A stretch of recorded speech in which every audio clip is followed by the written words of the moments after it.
Hey, gosh, why is it so close? Oh my gosh. Can y'all hear me okay?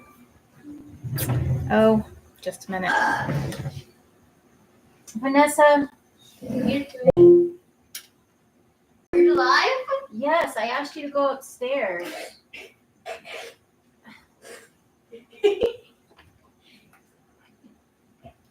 Well, you didn't give me a heads up. Yes, I did. I told you to go upstairs. That was like 20 minutes.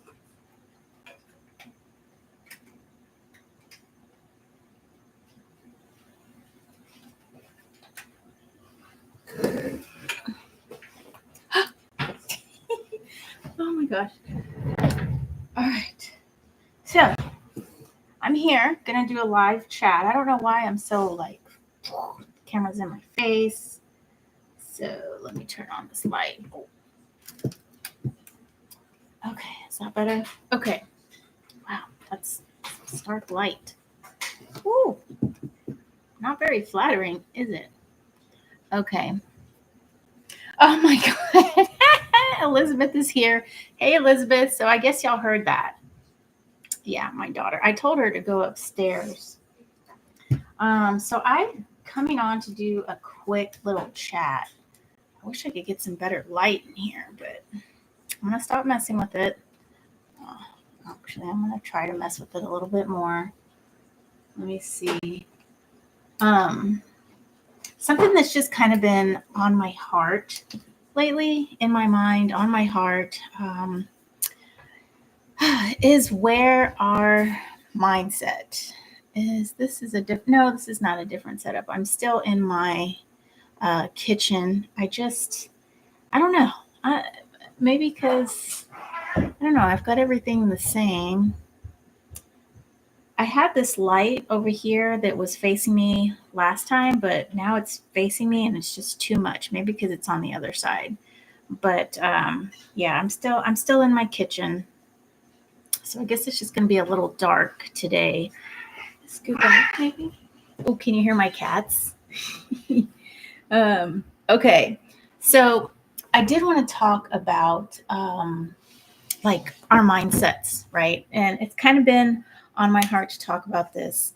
And I recently watched a YouTube video about this lady who was talking about how there's like 3D, 4D, and 5D, and how our subconscious lives in 4D, our consciousness lives in 3D, but then we have this 5D, this like ethereal ether where all possibilities exist, right? And at any point that we want to change our conscious life, we need to change our subconscious first.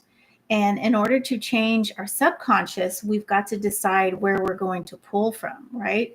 So what we're going to pull. So I've been thinking about this, and it's like, yeah, so if we're pulling from 5D where all possibilities live, where everything is there, if we're whatever we pull from that 5D realm, put it into our subconscious, then that will start a sort of a chain reaction in our conscious level. So not only do we have to change our mindset, but of course we've got to put action into it. So if we think about the tarot, you've got your suit of pentacles, you've got your suit of swords, you've got the yes, exactly, manifesting change. But it's a little bit more than like, I hear a lot, or actually it's not so much anymore, or maybe it's because I'm not paying attention to it too much anymore, but I hear a lot about just manifestation, manifest this, manifest that, just think it and you'll believe it, fake it until you make it, that type of thing. And so that kind of works in a way, but then in another way it doesn't, because like, what if someone's like, okay, I'm rich, I'm going to act like I'm rich and I'm going to buy all this stuff, I'm going to buy a new car, I'm going to buy a whole bunch of tarot decks, I'm going to buy a new house, but they're not really rich. And so they actually go into debt, which is at detriment to themselves. So there has to be sort of a synergistic thing going on. And I feel that it all kind of happens in our subconscious level. What are we pulling from that 5D realm, right? What are we bringing from all possibilities? We can call it heaven, God space. And yeah, you definitely have to rewire the brain. So, and so that's kind of what this is. That's kind of like when you decide that you want to stop playing the victim, when you decide that you want to, take charge of your life, change things, then you can become, like, the possibilities are just like endless, right? Because you'll be pulling from that pool of endless possibilities. And like I said, there's got to be the work that you've got to put in, the work to get things right. It's not just going to happen because you want it to happen.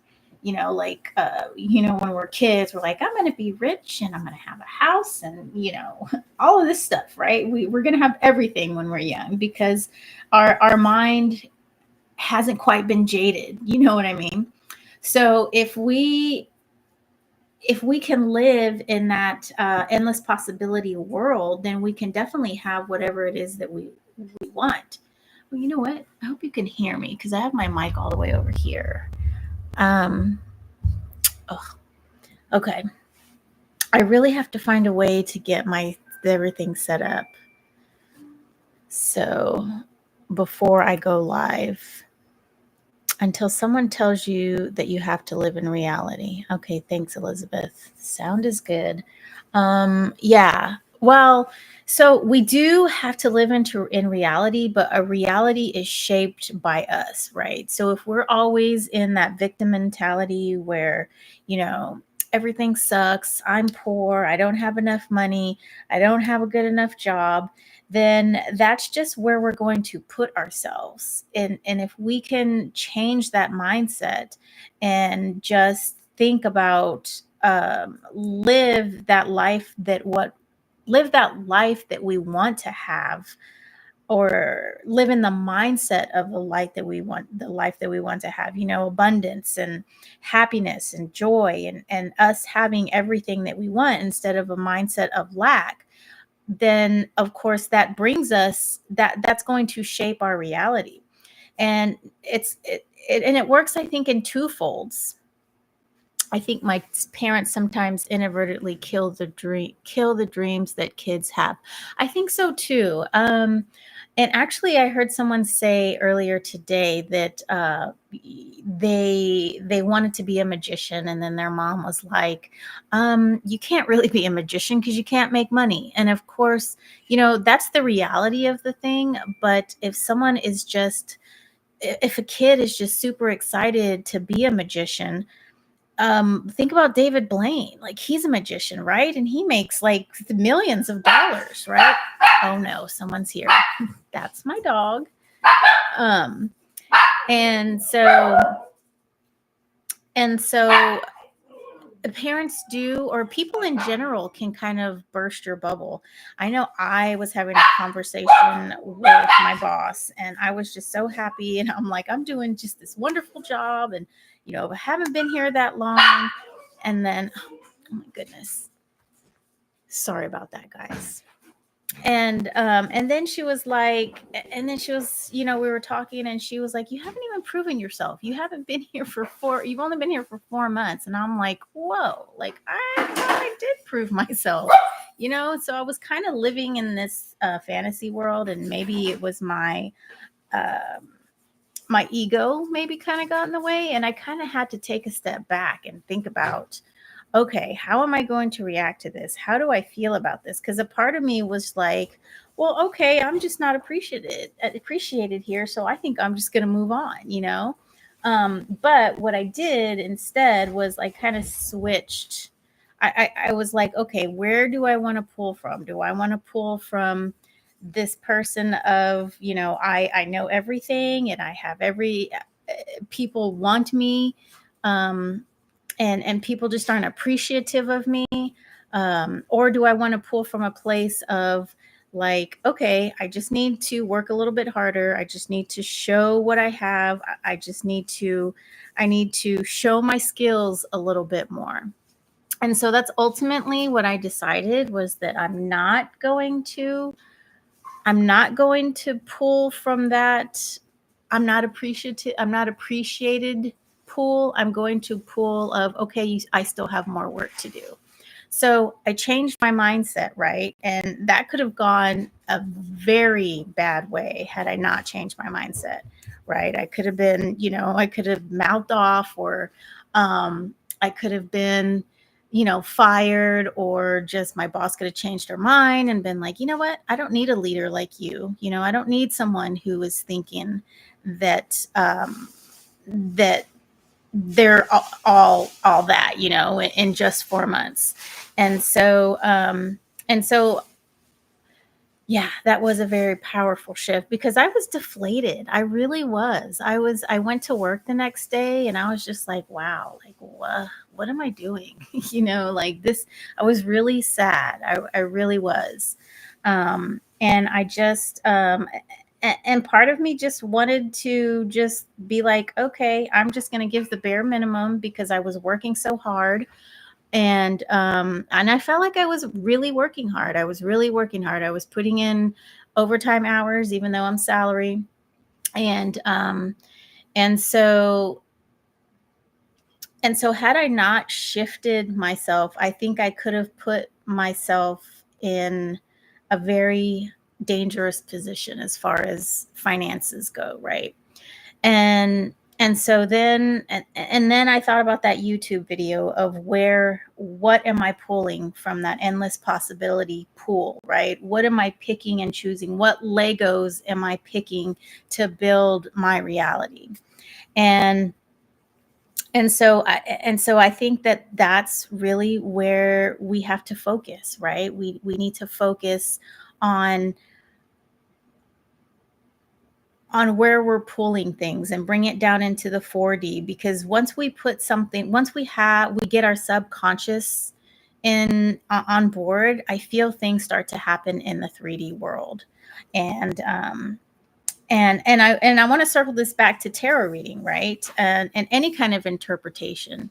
I think we all kind of have this intuitive ability to know, like, when something is like, I think we all have that subconscious ability to know the right answer, but some of us don't trust ourselves. And um and so when we do things like divination, we pull cards for ourselves. It's really our subconscious self kind of talking to that higher level plane, right? And so then our subconscious starts to bring in this information for us. And then we're like, okay, so this is what my higher self is telling me. This is what spirit is telling me. And then we start to act accordingly in the 3D world. So, so that's what I have to say about that. I do want to do a tarot reading. It's getting kind of late. I'm going to. So, Elizabeth, do you have anything to say on that? I know you're very intuitive yourself, and you read tarot cards and stuff like that, and you're all, the mindset, and you said some really good things in this chat. Yeah, that's really cool. Rewiring the brain. So I like that. Yes, of course, we've got to change, definitely have to change how we see things, because the magic is definitely within us. And if we don't believe our magic, and we don't do things to work that magic, then no one else is going to see that, so that's what I have to say about that. Oh man, it's going to snow here in Texas, Houston, Texas. We don't get snow very often, and it's going to snow. We've got my office is closed tomorrow, so I'll be working from home. Yes, snow. I am in Houston, Texas, and let's see, this past Saturday, it was like literally 75 degrees outside. like, and so we've got this winter storm that's coming in, and it's supposed to freeze tonight, and there's supposed to be some precipitation. So Elizabeth says connecting and listening is important, and we don't always get that right away. Yeah, for sure. Sometimes it's really hard for us to connect or to even feel like we're really connecting. I know when I first started, well, even up till recently, and I think I still do. I question myself. I'm like, is this real? Is this, uh, when I'm being guided, is it what, like, am I just saying things? Or, when I read tarot cards, I'm like, is this really real? Um, and, and, and so it's just, I think it takes some practice to really believe in yourself and to be able to connect and to believe that you're actually connecting. My heater is on and in Florida. Oh, yeah. Yeah, you're in Florida.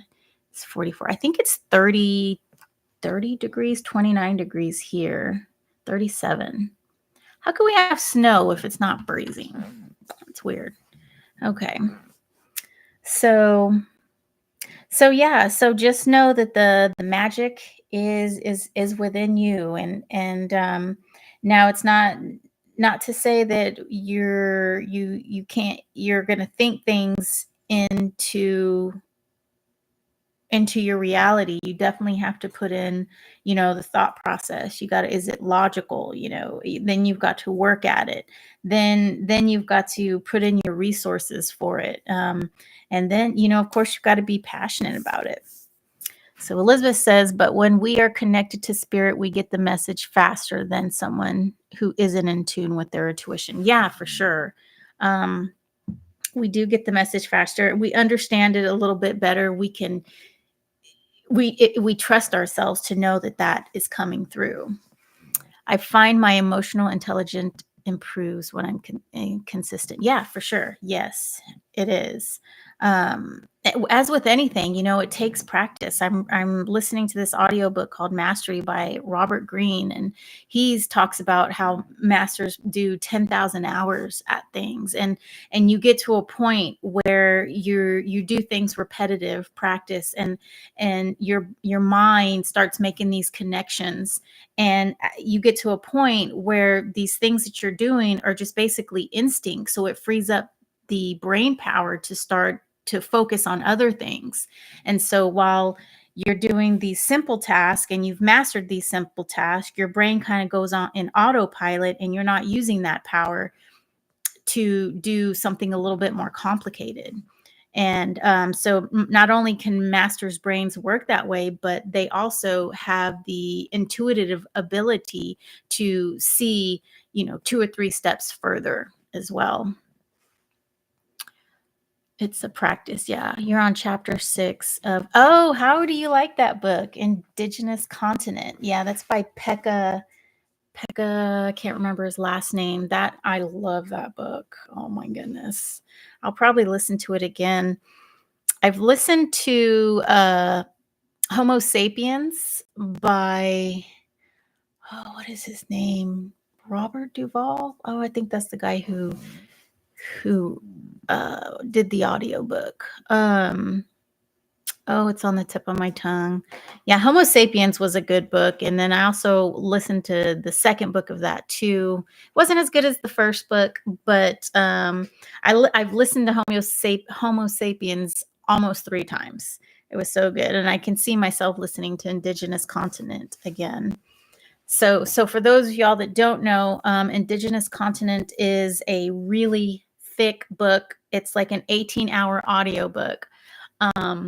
And it's about the I don't want to say struggles, but it's about the happenings of the Native Americans here in the United States as the Europeans were coming over and colonizing this continent.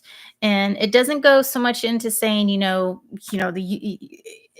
it talks about all the battles, and it talks about how it just wasn't handed over. And it talks about how the indigenous people really, they weren't innocent either. There was lots of inhumane things done to women, children, men on both sides. Can you hear my cats? Oh, Elizabeth is cooking. Oh, awesome. Yeah, I've got my food in the not the crock pot, the pressure cooker. Can't think of the name brand, but yeah, my food's cooking. I got to make some noodles and some green beans. I'm going to steam some green beans. Okay. So that was just my quick little chat. I am going to get back on and I'll do a live tarot reading. So much easier for me to do lives than it is to record a video and upload it. Though sometimes I did that not too long ago. I did a flip through, I think, where I recorded it. So I am going to finish up dinner and then I'll be back for a live tarot reading. I'm going to do it for the sign, the energy of Virgo. The moon is in the constellation of Virgo tonight. So, so very fitting, I think, with my little chat on being a manifester. You know, Virgo is that creative energy that kind of gathers all the resources and puts the passion and love into it and then births out this wonderful creation. And so, yes, so get your thoughts in line, pull from the infinite pool of possibilities and keep your mindset focused on where you want to go. And stay positive. Yeah, that's super important too. All right, y'all. I'll see y'all shortly. Take care.